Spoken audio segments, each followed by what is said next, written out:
سلام عزیزان دل، عزیزان تمام دلخوشی هایم وفای مادرم باشد. ندارم هیچ پروای دعای مادرم باشد. بهشتت را نمیخواهم، بهشتت را نمیخواهم خداوندا، تو میدانی هزاران جنت الفردوس فدای مادرم باشد. نمیخواهم من آواز بجز آواز یک مادر ببر با خود مرا آنجا که صدای مادرم باشد. آچه جان عزیز، سخت یادت کردم، دوستت می‌دارم آچه جان، یگانه شخص در زندگیم بودی که باره نشد است که به من منت کرده باشی که مرا 9 ماه در بطنت گردانیدی، 3 سال شیرم دادی، 25 سال تربیه‌ام دادی، خانه‌دارم نمودی و بر زمین همه این آچه جان باز هم بالای جای نمازت می نشستی و 2 دستت سین خدا و از خداوند تنصیحت و خوشی و خوشبختی های فرزندانت را طلب می نمودی. آچه جان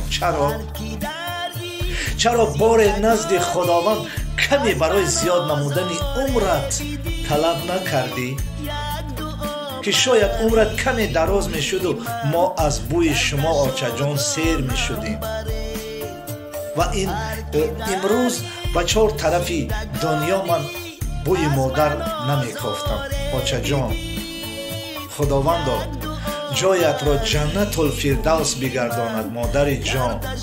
و دوستای عزیز، خصوصا جوانان مهربان، پدران عزیز، مادران مهربان تو را دوست بدارید، احترامشان بکنید، چون اون لحظه ای که از سر شما می روند اون لحظه ها دیر می شود، چون اون وقت زمین سخت می شود و آسمان بلند. بین زمین و آسمان می مانید، بی پر و بی بال می مانید. حالا که هستند دوستشان بدارید، احترامشان بکنید و به قدری بزرگی پدر و مادری عزیز و مهربانتان برسید.